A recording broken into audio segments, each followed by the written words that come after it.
On m'accuse de dépôt clandestin. Et là, je n'ai jamais fait de dépôt clandestin, donc je conteste absolument ce mot clandestin. 41 ans que Nadia Warroquier habite avenue des Myrtes, le quartier du coin perdu à Molenbeek.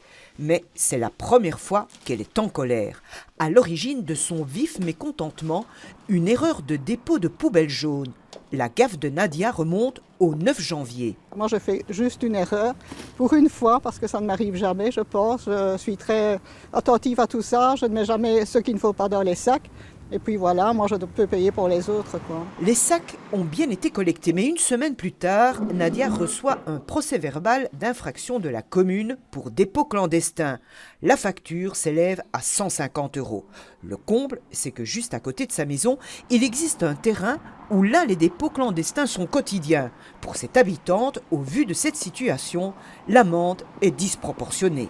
Mon petit sac était sur la voie publique à moitié, parce qu'il y a une partie sur ma propriété.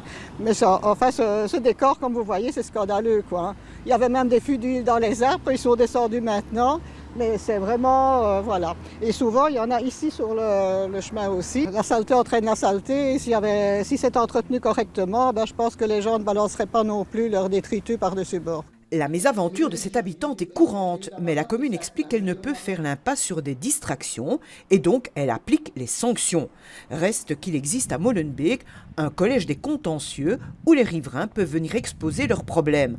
Quant aux abords des terrains, où il y a des dépôts clandestins, la propreté agit, mais le degré d'incivilité est tel qu'il est assez difficile de suivre le rythme.